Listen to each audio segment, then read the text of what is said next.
parallèlement à ces créations collectives qui abolissent plus ou moins la notion d'auteur, des dramaturges vont aussi faire parler d'eux au tournant des années 60-70, n'est-ce pas? Surtout Michel Alors, Tremblay. Michel Tremblay, c'est la bombe. C'est-à-dire qu'il arrive précisément de cette jonction entre les avant-gardes et les jeunes écrivains, le centre d'essai des auteurs dramatiques. C'est Brassard qui va mettre la pièce en scène. Brassard est au mouvement contemporain, c'est un des fondateurs du théâtre d'aujourd'hui. La pièce avait été refusée d'ailleurs au Festival d'art dramatique parce qu'elle était trop vulgaire, disait-on. Elle arrive sur le bureau de Mercedes Palomino qui dit « J'ai rien compris, mais c'est bon, je l'apprends ».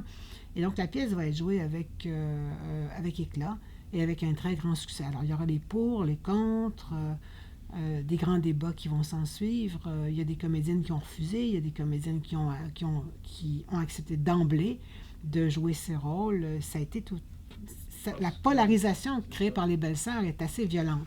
Parce qu'elle a été écrite dans cette langue littéraire, le joual, qui commence à prendre pied sur scène. Elle est écrite dans une langue qui force les acteurs à renoncer à leur langue de formation et à leur langue d'origine pour adopter une langue commune. Et c'est un problème qu'il y avait eu sur la scène du théâtre québécois, en tout cas depuis les origines, cette jonction des accents. C'est l'accent de la Gaspésie, l'accent montréalais et l'accent parisien sur scène entraînent un certain nombre de heurts.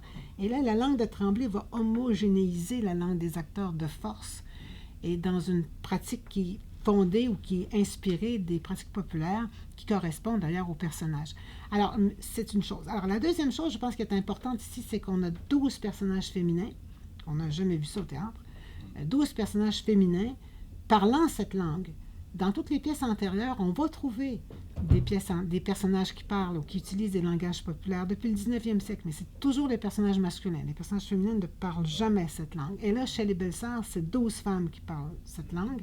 Et c'est 12 femmes qui parlent de leur vie dans la famille et qui la remettent en question dans une forme qui est très, très sophistiquée, qui est celle qui emprunte en fait à la logique de l'opéra, la création des chœurs, à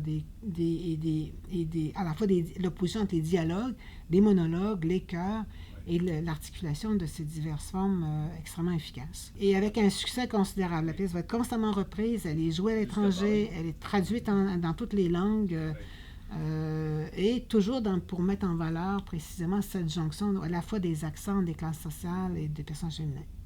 Et alors, Lucie, quels sont les auteurs qui se démarquent à cette époque, à part Michel Tremblay? Alors, vous avez le début de la grande carrière d'Antonine Maillet avec la Sagouine en 1971. Maillet écrivait déjà depuis un certain temps, mais la Sagouine sera quand même un événement.